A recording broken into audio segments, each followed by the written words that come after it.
Terpenoid bermakna menyerupai terpen. Jadi kata oid itu kan artinya menyerupai ya. Jadi menyerupai terpen.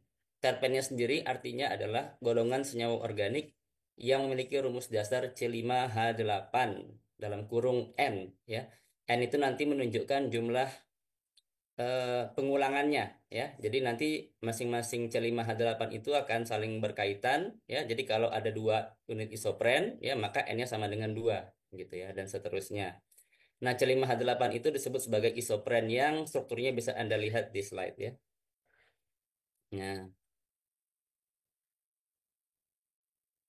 yang kemarin sempat saya gambarkan di papan ya, unit isopren itu.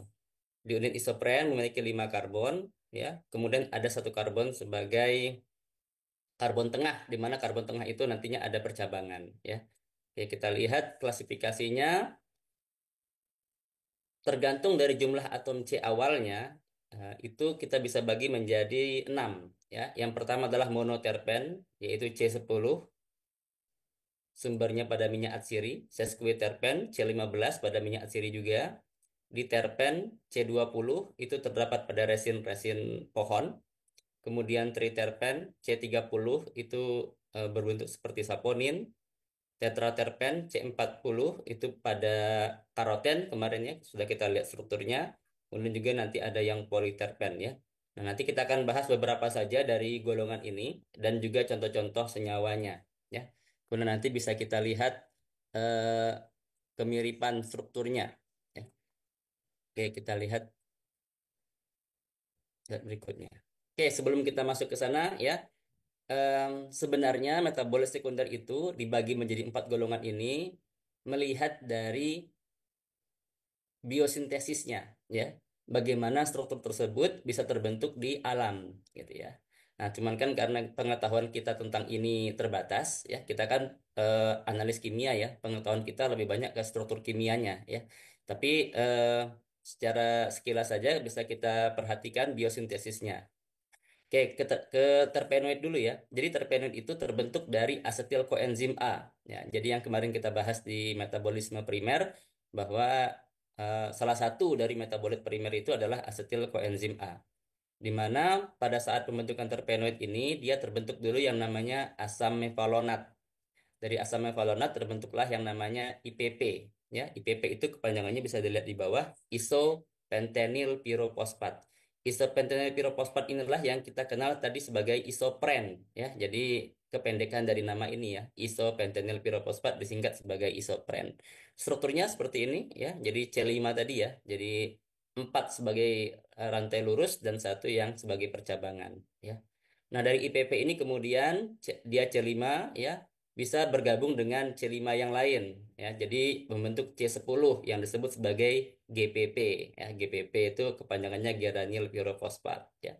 GPP bisa menjadi FPP, GGPP dan seterusnya. Di sebelah kanan bisa kita lihat hasil dari eh, pembentukan ini apa saja yang terbentuk ya. GPP misalnya menghasilkan monoterpen, FPP terbentuk triterpen, sesquiterpen, kemudian pada GGPP terbentuk karotenoid ya. Nah, kalau kita punya pengetahuan tentang biosintesis ya, maka eh, kita bisa mengklasifikasikan dengan mudah suatu senyawa ini masuk ke dalam golongan terpenoid atau bukan gitu ya. Tapi bagaimana kalau lihat dari strukturnya saja? Ya, kita bisa lihat di beberapa contoh yang saya tunjukkan nanti ya. Oke, sekarang kita masuk ke monoterpen dulu. Monoterpen adalah kelas terpen yang tersusun dari 2 unit isopren. Jadi jumlah C-nya itu 10 ya. Karena satu unit isopren 5. Kebanyakan bersifat volatil, artinya mudah menguap, beraroma khas, dan banyak dijumpai pada minyak atsiri. Titik didihnya rendah, jadi 150 sampai 200 derajat Celcius. Nanti ini berhubungan dengan eh, pertemuan Anda berikutnya ya, yaitu tentang teknik ekstraksi. Di mana teknik ekstraksi itu perlu mempertimbangkan sifat fisika dari metabolit sekunder yang ingin kita ekstrak ya. Jadi kalau disebutkan titik didih rendah, artinya kita harus menghindari teknik yang memerlukan pemanasan seperti itu. Jadi kita cari teknik yang dingin ya. Jadi kalau ingin mendapatkan minyak atsiri yang kebanyakan berupa terpenoid, ya, monoterpen ya, monoterpen, maka kita hindari pemanasan. Nah ini perlunya untuk mengetahui terlebih dahulu sifat fisika kimianya. Ya. Kemudian juga monoterpen itu bersifat hidrofobik, artinya tidak larut dalam air. Ya. Kemudian fisiknya berupa cairan tidak berwarna. Beberapa ada yang berbentuk kristal seperti kamfor ya, tapi sebagian besar monoterpen itu berbentuk cairan. Ya. Berbau kuat, beraroma khas seperti aroma jeruk, ya, aroma pohon pinus, dan juga seperti bunga atau floral. Bentuk-bentuk strukturnya sendiri misalnya bisa berbentuk asiklik. Asiklik itu berupa rantai lurus ya, seperti misalnya Mirsena. Nah, Mirsena strukturnya bisa Anda lihat di slide ya. Ini kan rantainya lurus ya, tidak tertutup. Nah, eh, ini contoh tumbuhannya dari Mircia rostrata ya. Nah, ini merupakan terpenoid. Oke, sekarang kita perhatikan strukturnya ini ya. Terlihat di sini ada isopren yang pertama di sini, kemudian isopren yang kedua ada yang di sebelah atasnya, ya. Jadi terbentuk dua unit isopren yang bergabung. Kalau dari misalnya terlihat masih jelas kelihatan ya. Kita coba lihat yang lain ya. Misalnya limonena, yang ada pada kulit jeruk, ya. Pada kulitnya ya, bukan pada buahnya ya. Pada kulit jeruk itu terdapat limonena. Limonena ini bentuknya sudah siklik, ya. Em, Masih terlihat ya. Kalau kita lihat lagi bentuk unit isoprennya, ini yang di bawah ke sini ya, percabangan ke sini. Kemudian yang satunya lagi berada di atas ya. Oke, bisa Anda lihat ini ya. Warnanya apa ya? Ya, dari sini aja. Ini kan percabangan tadi ya, kemudian ke sini, kemudian di sini eh, bentuk seperti huruf Y tadi, kemudian ke sini ya. Nah, itu boleh Alia. Bapak, tapi itu kenapa kayak putus-putus gitu ya garisnya? Itu Oh, artinya apa, Pak? kalau putus-putus itu sebenarnya penggambaran strukturnya saja, artinya mempertimbangkan tiga dimensinya, Alia.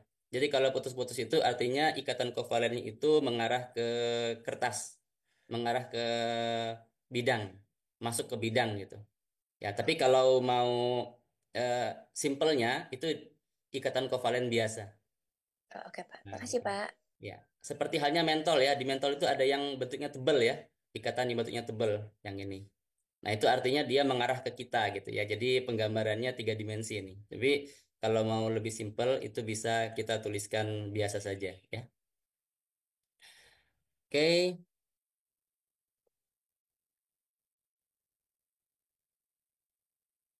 kemudian contoh lain ada pinena ya. Pinena dari pohon pinus. Nah, ini sudah mulai lebih kompleks lagi ya.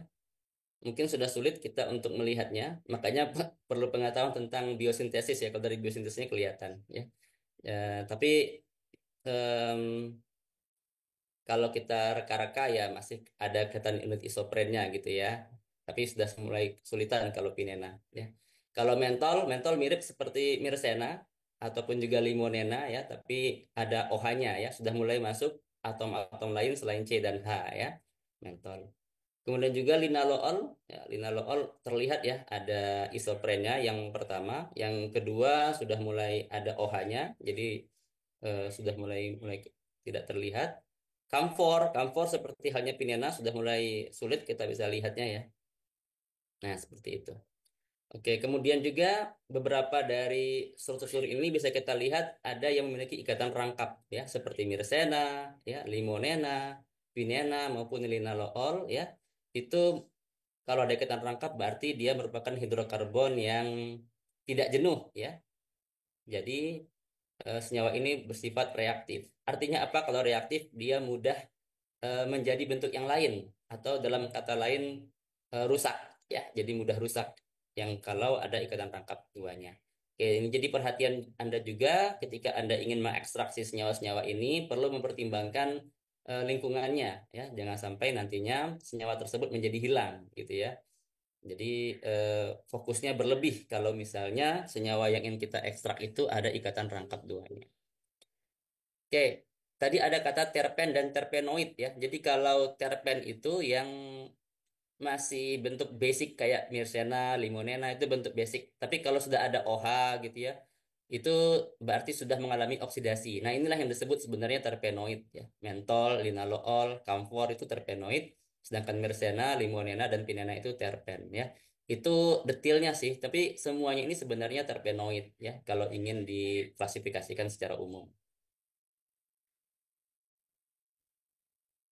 Oke, kita lanjutkan ke sesquiterpen. Sesquiterpen itu kelas terpen yang tersusun dari 3 unit isopren, jadi kurang lebih C-nya itu sebanyak 15. Volatil juga, tapi kurang volatil dibandingkan dengan monoterpen. Oke, ini pengetahuan kita kalau bertambahnya jumlah atom C itu dia meningkatkan titik didihnya ya. Jadi sifat volatilnya juga mulai berkurang ya kalau makin bertambah atom C-nya. Titik didih lebih tinggi dari monoterpen sekitar 250 sampai 300 derajat Celcius ya. Jadi mungkin kalau perlu pemanasan masih bisa ini, tapi kalau pemanasannya mungkin tidak terlalu tinggi, masih bisa kita untuk mendapatkan sesuai terpen seperti itu ya. Tapi ini volatil juga sih ya, mungkin jadi perhatian. Kemudian hidrofobik seperti halnya monoterpen ya, mungkin semua terpen juga nantinya tidak larut dalam air ya. Wujudnya sendiri berupa cairan kental atau juga lilin. Ya, ini berbeda dengan monoterpen yang bentuknya cair semua. Kalau sesquiterpen itu bentuknya sudah kental ya, atau juga bentuknya sudah lilin. Aromanya variatif, ada yang seperti aroma kayu, seperti longivolena ya, yang merupakan getah kayu. Kemudian pedas, seperti zingiberena yang ada pada jahe, dan aroma cengkeh ya, yang ada pada cengkeh, yang strukturnya Caryophyllena. Ya. Oke. Kalau Longivorena ini sudah eh, seperti kamfor ya. Jadi sulit kita untuk melihat isoprennya, jejak isoprennya. Kemudian Zingiberena ini terlihat ya, yang pertama yang di sebelah bentuk terbukanya ada bentuk unit isoprennya bisa kita amati ya. Meskipun kita kesulitan untuk mendapatkan tiga ya, karena sesquiterpen kan katanya ada 3 unit isopren. Harus kita dapatkan tiga, cuman kita di sini mungkin baru terlihat satu dua ya. Satu, di sini ada isopren lagi, ya. Kemudian di sini ada unit isopren lagi. Jadi tiga, ya. Kalau duanya jelas, yang satunya masuk ke dalam cincin siklik. Kemudian yang Caryophyllena, ini sudah mulai sulit juga ya. Tapi di sini kelihatan ada satu, kemudian di sini juga ada satu. Nah, yang satunya lagi mungkin ini ya. Jadi sudah mulai sulit untuk menentukan kalau Caryophyllena itu sesquiterpen. Ya. Tapi kalau Anda mungkin saya cukup bisa membedakan mana yang terpenoid dan mana yang bukan, misalnya seperti di tugas sebelumnya ya, kurang lebih seperti itu. Kalau membedakan mana yang monoterpen ataupun yang sesquiterpen sepertinya lebih sulit ya.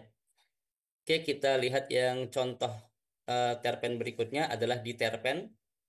Diterpen adalah kelas terpen yang tersusun dari 4 unit isopren ya. Jadi kalau 4 dikali 5 berarti C-nya itu 20 ya. Kurang lebih C-nya itu 20. Non volatil. Nah, mulai dari diterpen dan seterusnya, maka sifat volatilnya itu hilang. Yang jelas ya karena atom C-nya menjadi sangat banyak. Titik didihnya juga tinggi, di atas 300 derajat Celcius. Artinya bisa kita gunakan teknik ekstraksi yang perlu pemanasan kalau sudah sangat tinggi seperti ini ya. Jadi tidak masalah kalau nanti misalnya ekstraknya bisa kita panaskan. Kemudian berupa cairan kental atau kristal kalau kita berhasil mendapatkan yang murninya. Dan yang terkenal dari golongan ini adalah Taxol ya, yang merupakan obat paten anti kanker ya. Nah, ini masih berupa paten, jadi masih mahal ya. Itu didapatkan dari tumbuhan Taxus baccata. Contoh lainnya yang terkenal adalah retinol yang merupakan vitamin A. Kalau Anda bisa mencari 4 unit isopren dari retinol ini, berarti sangat bagus ya. Bisa Anda tentukan kalau retinol ini suatu diterpen. Kalau Vitol, komponen klorofil ini lebih mudah ya. Nah, ini karena masih bentuk basic ya. Jadi belum ada tambahan reaksi-reaksi apa selanjutnya ya, maka masih kelihatan bahwa ini tersusun dari 4 unit isopren. Kemudian selanjutnya adalah triterpen. Oh, ini salah ketik ya. Triterpen harusnya ya. Triterpen adalah kelas terpen yang tersusun dari 6 unit isopren. Jadi C-nya 30 ya. Jadi 6 kali 5, C-nya sebanyak 30. Non volatil, titik didih sangat tinggi. Nah, jadi tidak perlu khawatir kalau kita memerlukan pemanasan. Hidrofobik juga, jadi semua terpen ya, tadi kalau kita amati semuanya hidrofobik, artinya tidak larut dalam air. Wujudnya berupa kristal ataupun juga padatan.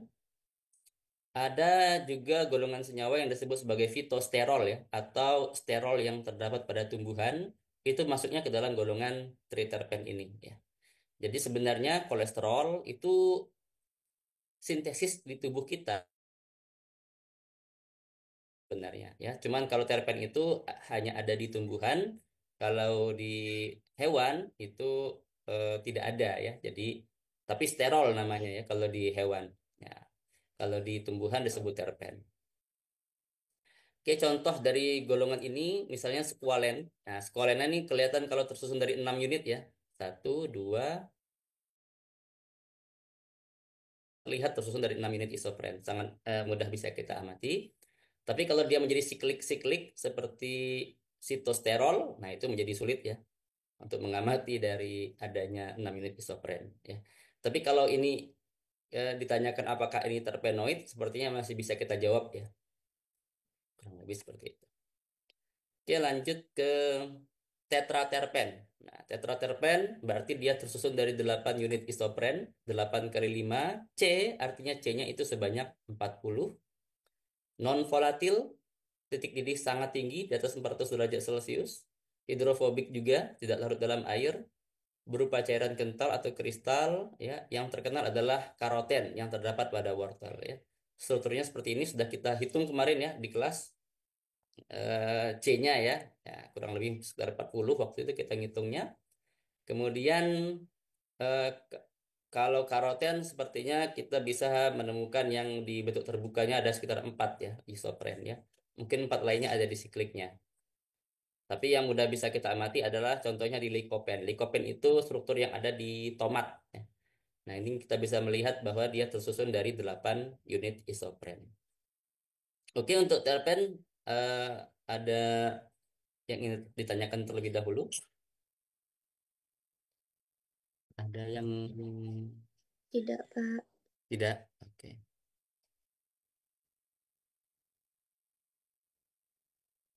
Oke, kita lanjut ke golongan berikutnya,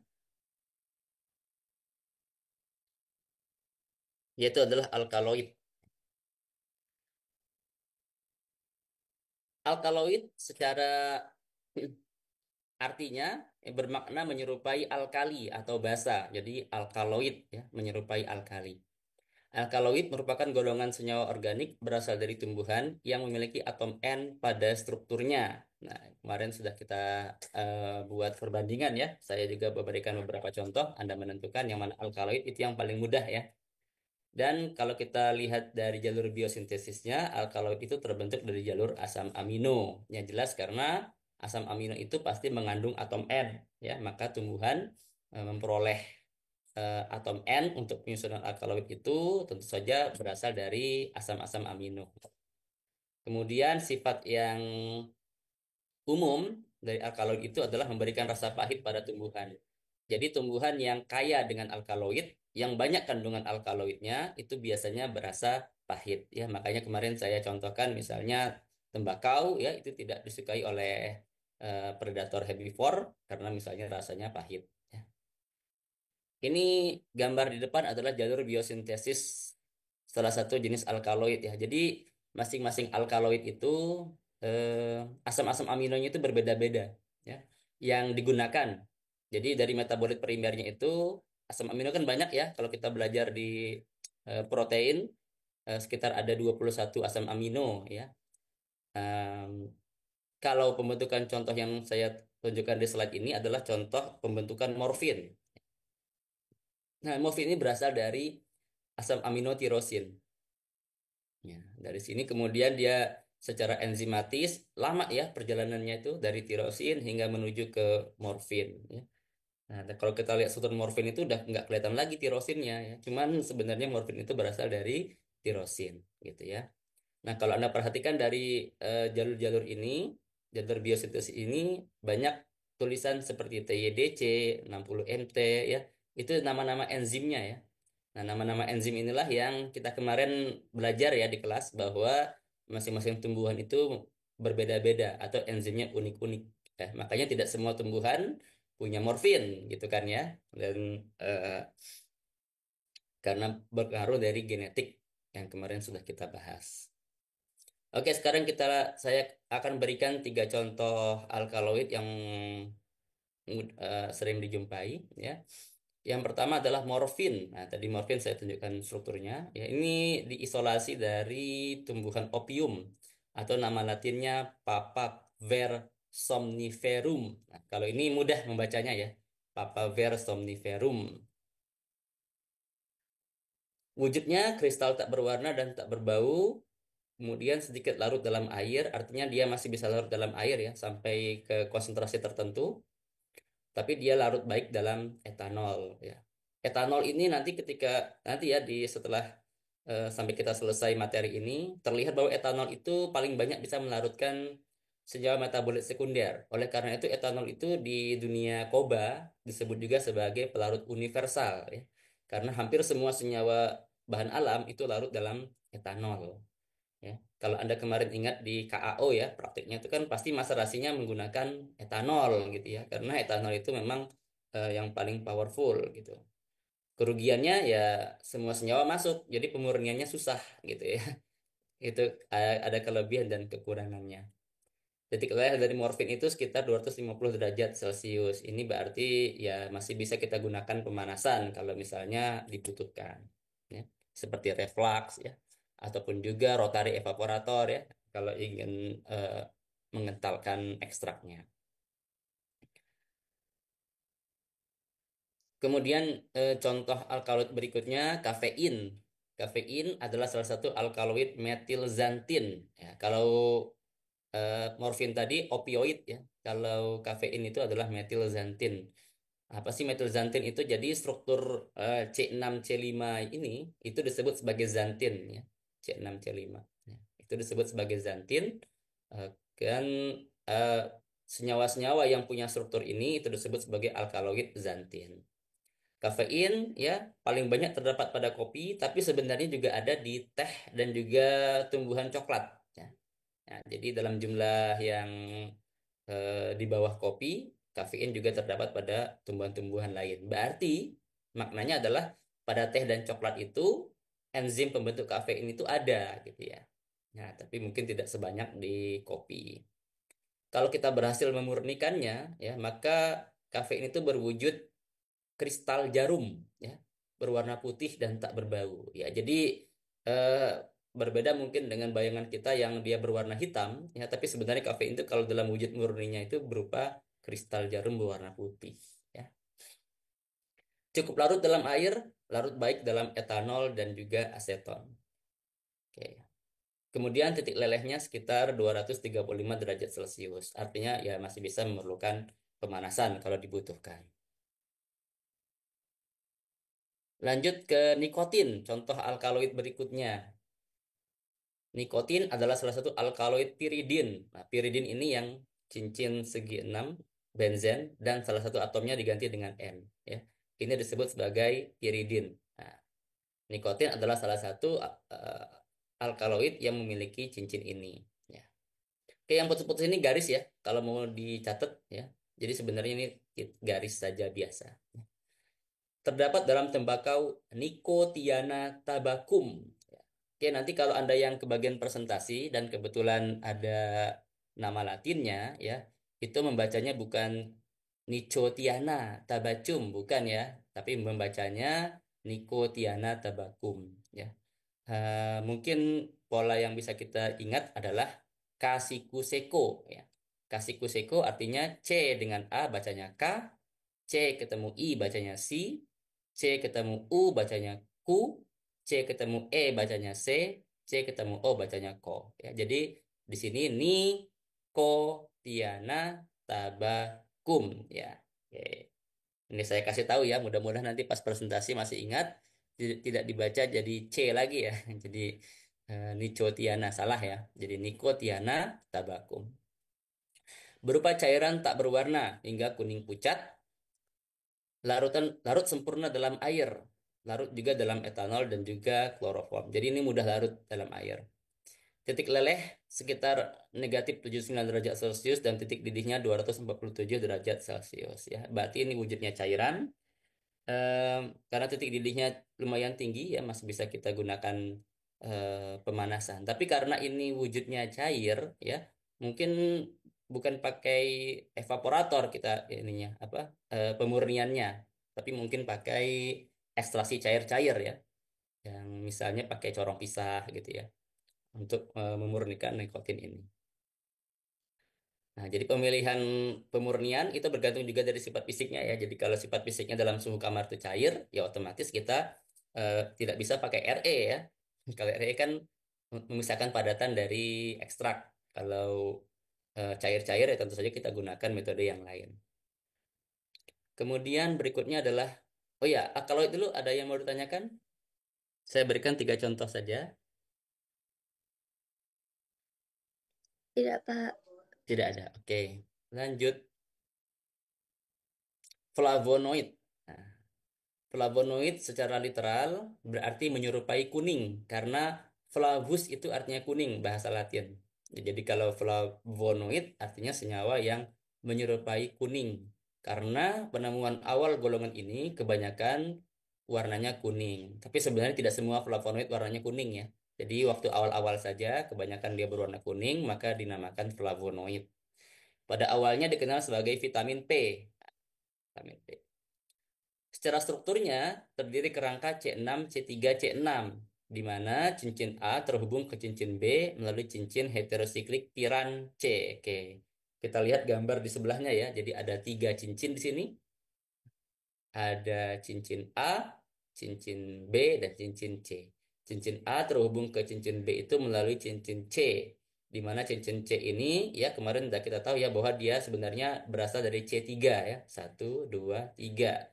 Nantinya C3 ini membentuk siklik piran ya. Piran itu berarti segi 6, salah satu atom C-nya diganti dengan O. Ya, jadi disebut cincin piran. Oke. Jalur biosintesisnya berasal dari jalur fenilpropanoid. Sebenarnya juga sama dari asam amino ya. Kalau kita kemarin lihat diagram yang slide sebelumnya ya, bahwa eh, flavonoid itu satu jalur dengan alkaloid. Jadi sama-sama berasal dari jalur fenilalanin. Tapi tidak semua alkaloid ya berasal dari fenilalanin ya. Itu kalau misalnya dia ada cincin benzennya saja yang ada, yang berasal dari jalur fenilalanin. Nah, kalau flavonoid ya, fenilalanin itu kan sebenarnya C6 C3 ya. Nah, kalau kita perhatikan strukturnya, fenilalanin ada C6, kemudian ada C3. Nah, ini nanti kemudian bisa dimodif sama enzimnya ya menjadi kalkon. Kalkon. Nah, kumaril dulu ya, kumaril. Kumaril CoA itu C6 C3. Nanti C6 C3 akan bergabung dengan suatu C6 ya yang berasal dari malonil CoA. Nantinya akan menjadi kalkon. Nah, kalau kalkon ini kelihatan banget C6 C3 C6-nya karena C3 yang di tengah belum mengalami siklisasi ya. Kelihatan banget ya C6. C3, C6. Nah, ini adalah struktur antara gitu ya. Struktur antara dari semua flavonoid. Semua flavonoid pasti lewat kalkon dulu, pembentukan kalkon dulu. Jadi berasal dari kalkon. Nanti kemudian kalkon yang tengahnya tadi, yang C3 tadi akan mengalami siklik menjadi bentuk flavonoid yang lain ya. Jadi jalur yang pertama ini pasti semua flavonoid melakukannya, tapi berikutnya akan berbeda-beda. Merupakan salah satu senyawa polifenol atau fenolik. Jadi kalau disebutkan senyawa polifenol, besar kemungkinan itu merujuk kepada flavonoid. Mengapa? Karena cincin benzennya ini ya itu banyak mengikat OH ya. Nah, kalau contoh di sini nama senyawanya adalah leukoantosianidin ya. Di cincin A-nya ada 2 OH, di cincin C-nya ada 2 OH, di cincin B-nya ada 1 OH ya. Jadi banyak gugus fenolnya ya. Jadi disebut juga polifenol. Kita lihat beberapa contoh senyawanya. Yang pertama adalah quercetin. Quercetin adalah flavonoid yang masuk ke dalam gelas flavonol. Nah, jadi flavonol itu terbagi-bagi lagi ya. Salah satunya ada yang namanya flavonol. Terdapat pada bawang, apel, dan sayuran. berupa serbuk kristal berwarna kuning. Nah, ini tadi yang saya sampaikan ya, bahwa flavonoid pada umumnya awalnya itu kebanyakan ketemunya berwarna kuning. Salah satunya adalah quercetin ini, ya. Sukar larut dalam air, larut baik dalam etanol dan aseton. Titik lelih sekitar 316 derajat Celcius tinggi ya. Dan rata-rata flavon itu tinggi-tinggi titik lelehnya, sehingga eh, apa semuanya bisa digunakan pemanasan kalau flavonoid. Memiliki kemampuan antioksidan dan penangkap radikal bebas yang sangat baik. Hampir semua flavonoid punya kemampuan ini ya. Makanya kalau Anda yang dapat jurnalnya kebagian flavonoid ya, besar kemungkinan itu temanya adalah antioksidan ya. Kalau enggak anti kanker. Karena memang flavonoid punya kemampuan yang sangat signifikan di dua itu ya, antioksidan dan anti kanker ya. Kemudian contoh flavonoid berikutnya adalah katekin. Katekin ini eh, kelasnya flavanol. Oke, tadi kalau flavonol ini flavanol ya. Oke, Anda bisa cari sendiri perbedaannya ya. Cuman dia bisa kita mudah amati pada teh hijau ya. Kalau ada yang pernah minum teh hijau, kerasa bahwa rasanya sepet ya. Nah, rasa sepet itu berasal dari katekin ini. Ya, katekin ini. Tidak hanya pada teh hijau, juga ada pada di tumbuhan gambir dan juga pada tumbuhan coklat katekin ini. Ya. Sumber katekin bisa Anda lihat di slide. Sama-sama punya C6, C3, C6 ya. Mirip seperti di quercetin tadi ya. Perbedaannya hanya di cincin C-nya saja. Kemudian sukar larut dalam air, larut baik dalam etanol dan juga aseton, titik leleh sekitar 175 derajat Celcius. Memiliki kemampuan antioksidan dan penangkap radikal bebas yang sangat baik. Makanya teh hijau itu disebut sehat ya. Jadi eh, bisa mengurangi kadar radikal bebas yang masuk ke dalam tubuh kita. Itu gunanya dari katekin ini. Turunannya, nah jadi ada senyawa lain yang pakai kerangkanya katekin, namanya adalah epigalokatekin galat. Nah, strukturnya seperti ini. Nah, kalau kita lihat di sini, maka OH pada cincin C ini nantinya akan mengalami esterifikasi dengan asam galat. Nah, ini asam galat ya, dia teresterifikasi dengan gugus OH. Nah, dia masuk ke situ. Nah, kalau ini maka flavon itu disebut mengalami derivatisasi ya atau turunannya. Nah, namanya menjadi epigalokatekin galat.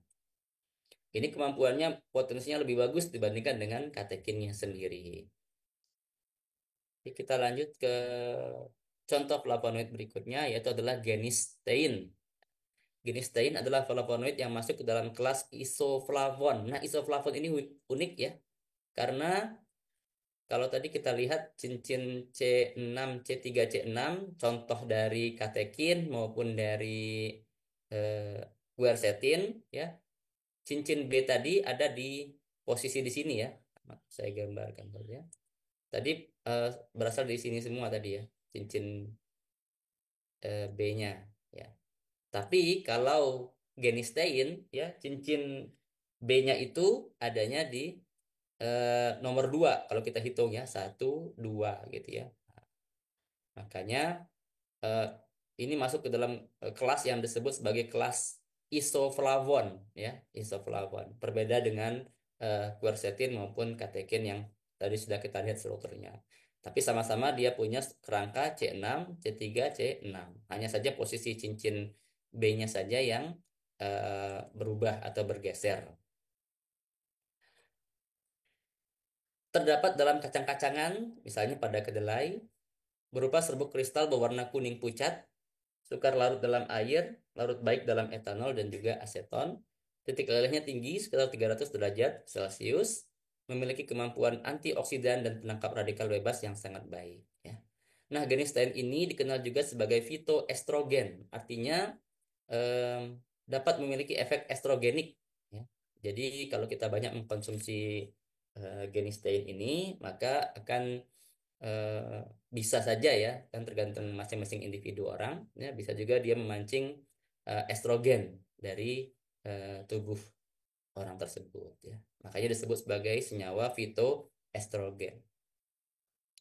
Oke, untuk flavonoid ada yang mau ditanyakan dulu?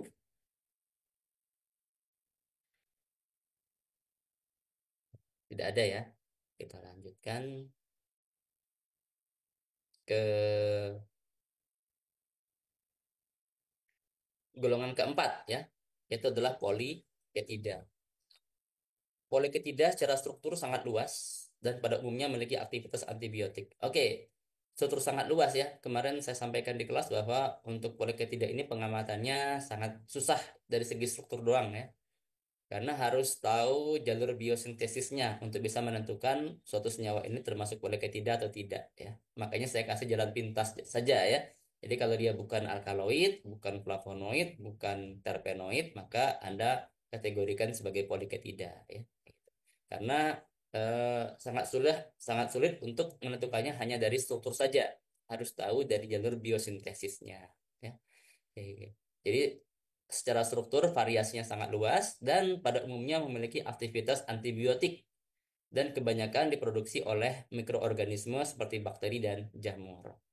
Poliketida secara literal berarti molekul yang banyak, poli ya, banyak mengandung gugus keton. Jadi poliketida. Karena pada saat biosintesis tersusun dari gugus-gugus karbonil yang berasal dari asetil koenzim A. Nah, jadi kita lihat jalur biosintesis asam orselinat ini ya di slide ya. Dia terbentuk dari asetil koenzim A yang strukturnya seperti ini, yang di mana asetil CoA itu ada karbonil ya. Nantinya karbonil ini akan bergabung dengan struktur lain ya, yang ada karbonilnya juga. Ya, kemudian akan terbentuk banyak gugus karbonil seperti yang di sini. Ini udah mulai banyak ya. Berarti ada tiga. Satu, dua, tiga. Dan di sini ada satu lagi ya. COOH kan ada karbonil lagi di sini ya. Jadi ada empat kurang lebih. Ya. Kalau di struktur ini, maka kita dengan mudah tahu bahwa ini sebenarnya adalah poliketida ya. Karena banyak gugus ketonnya. Ya. Cuman masalahnya senyawa ini bisa kemudian mengalami modifikasi lanjutan ya. Dia kemudian mensiklik dan menjadi bentuk yang seperti ini. Nah, ini hasil akhirnya udah nggak kelihatan lagi poliketidanya. Ya, gitu. Ya, cuman kalau kita bisa menentukan apakah poliketida atau tidak, ya kita bisa dari yang tadi ya dengan pakai eliminasi saja ya. Terpen bukan, alkaloid bukan, ya, eh, flavonoid bukan, ya kemudian adalah poliketida. Contoh berikutnya adalah asam karminat. Nah, ini strukturnya seperti ini. Nah, oke, kalau ini kan nggak kelihatan selang-seling dari ketonnya ya, tapi sebenarnya dia berasal dari ini senyawa antaranya. Ya. Kelihatan banget ini senyawa antaranya ini terdiri dari banyak gugus keton yang kemudian nantinya dia akan mengalami siklisasi dan seterusnya. Ya, oke, gitu ya.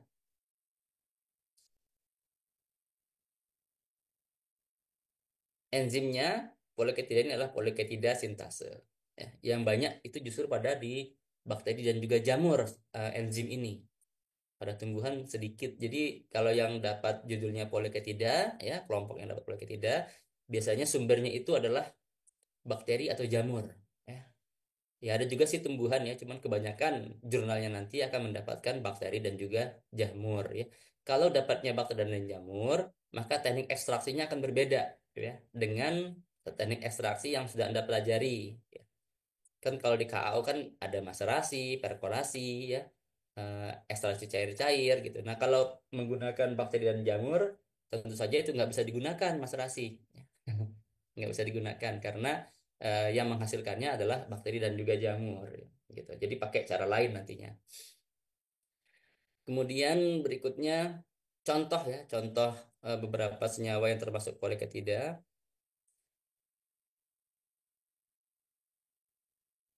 Eritromisin. Eritromisin kalau Anda pernah dengar eritromisin itu adalah suatu antibiotik ya buat membunuh bakteri ya.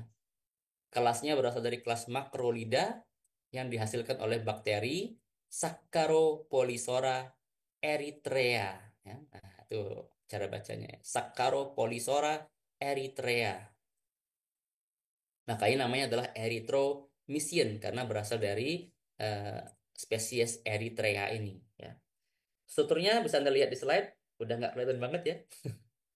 Udah jelas sekali ini eh, kita tidak bisa lagi mengamati adanya gugus eh, keton yang berselang-seling tadi ya, gitu. Berupa serbuk kristal berwarna putih kekuningan, sukar larut dalam air, larut dalam etanol, aseton, dan kloroform. Jadi dia tidak larut dalam air ya. Oke.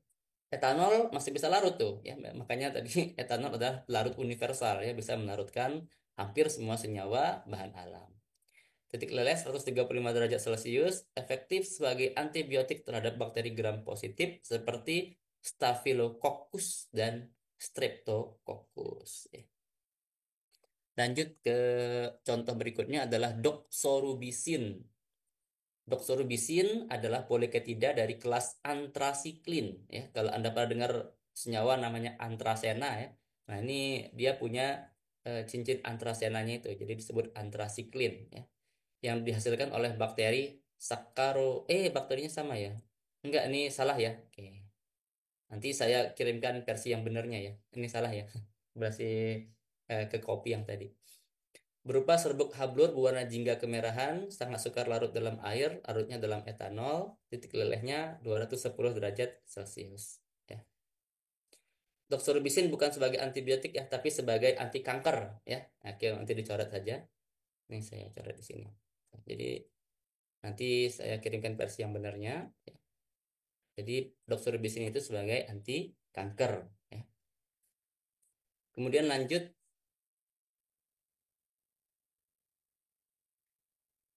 contoh berikutnya adalah lovastatin. Lovastatin adalah polyketida dari kelas statin yang dihasilkan oleh jamur yang namanya Aspergillus terreus. Ya, lagi-lagi kita kesulitan ya kalau dari segi strukturnya saja untuk bisa melihat adanya polyketida, gugus keton yang berselang-seling. Ya. Jadi kita pakai cara eliminasi saja kalau ada pertanyaan pengklasifikasian struktur seperti yang saya berikan tugas di minggu lalu. Wujudnya sendiri berupa serbuk kristal berwarna putih, praktis tidak larut dalam air, larutnya dalam etanol, titik lelehnya 175 derajat Celcius. Ya. Gunanya lovastatin adalah sebagai obat penurun level kolesterol dalam darah. Jadi sebagai obat kolesterol. Oke, sejauh ini ada yang mau ditanyakan dulu?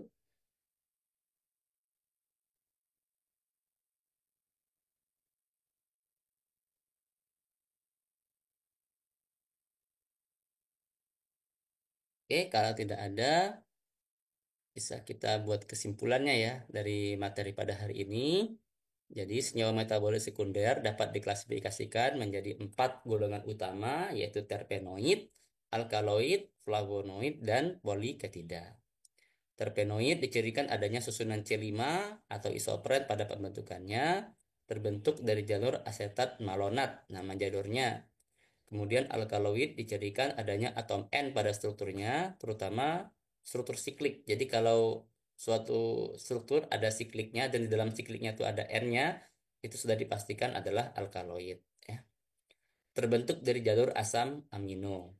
Kemudian flavonoid dicirikan adanya kerangka C6, C3, C6 terbentuk dari jalur fenilpropanoid. Ya.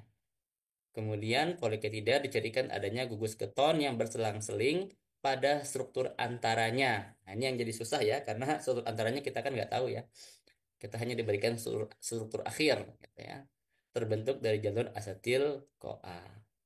Oke, kalau sudah tidak ada yang bertanya, saya akan berikan tugas ya. Boleh, Alia, silakan. Bapak izin Ya, bertanya. silakan. Eh, saya sempat baca kalau polifenol itu nggak semuanya bisa digolongkan ke flavonoid. Saya baca waktu itu di mana ya? Pokoknya bukan jurnal sih Pak, cuman web doang gitu. Itu benernya gimana ya Pak? Polifenol itu udah pasti flavonoid atau gimana Pak? Betul, Soalnya jadi saya belum. termasuk salah satu ya. Jadi flavonoid termasuk salah satu polifenol. Jadi polifenol tidak mesti flavonoid, betul ya yang kamu baca Alia. Seperti halnya poliketida. Poliketida itu juga bisa saja ada bentuknya polifenol. Kita lihat strukturnya ada yang polifenol tidak nih. Nah ini misalnya doxorubicin. Doxorubicin ada gugus fenolnya ya. Nah itu.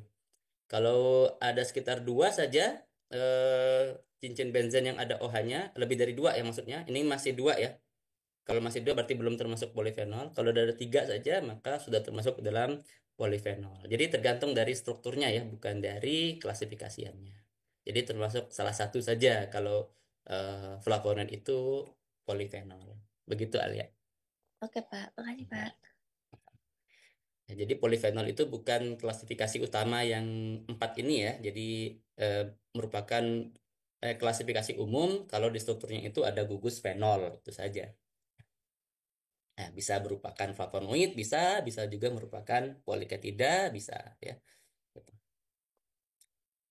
Nah, ada lagi yang lain atau Alia lagi mau tanya? Oke. Kalau tidak ada, saya berikan tugas buat libur lebarannya. Ada, Oke. Pak? Ya. Ada lagi Alia enggak? Enggak Pak. Ya, oke. Tugasnya adalah dari empat golongan tersebut, carilah masing-masing tiga contoh. Jadi total 12 ya. Kemudian bikin profilnya. Yaitu ya misalnya sifat fisika kimianya, bentuk gambar strukturnya gitu ya. Dan berasal dari mana gitu ya. Dan juga mungkin informasi-informasi lain yang Anda dapatkan di pustaka yang Anda bisa cari ya. Oke, gampang ya. Ya, ini tugasnya juga mudah, cukup diketik dan juga diupload ya. Nanti saya sediakan kembali linknya, nanti dikabarkan sama Kaila ya. Paling lambat pengumpulannya lama ya, jadi Anda masih bisa leha-leha mengerjakannya itu tanggal 8 April 2025 ya. Jadi kurang lebih pas kita masuk kembali ya. Jadi jangan lupa sebelum kita masuk ke kampus lagi, tugasnya udah diupload gitu ya. Oke, jelas tugasnya? Jelas Pak. Oke, kalau sudah jelas, selamat liburan dari saya. Ya. Oke, kita ketemu lagi eh, di kelas ya. Saya ketemu lagi di setelah UTS ya. Mungkin Bu Indah dulu yang masuk ya. Oke, itu saja pertemuan pada hari ini. Terima kasih perhatiannya. Eh, tunggu dulu. Udah dikasih link absensi sama Prodi? Ada? Oh, belum. Udah Pak, udah, Udah, udah. udah. Nanti tolong diisi ya. Jadi dari Prodi arahannya itu linknya diisi, kemudian dari link itu nanti yang mengisi bisa mengisi di form offline-nya ya. Gitu. Jadi kalau linknya itu tidak diisi, otomatis di form offline-nya nggak boleh ditandatangani, gitu ya. Jadi jangan lupa untuk diisi linknya. Oke, tunggu dulu, saya screenshot dulu sebentar buat oleh-oleh. Nah, kelas D tingkat 2. Ya, ke halaman berikutnya.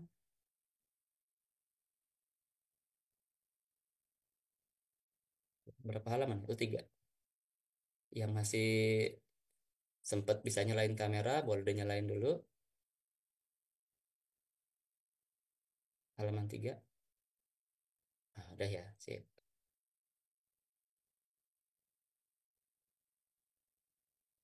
Oke.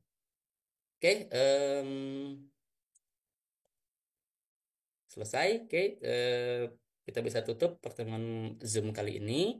Assalamualaikum warahmatullahi wabarakatuh. Selamat pagi. Waalaikumsalam warahmatullahi wabarakatuh. Warahmatullahi wabarakatuh. Terima kasih Pak. Makasih Pak.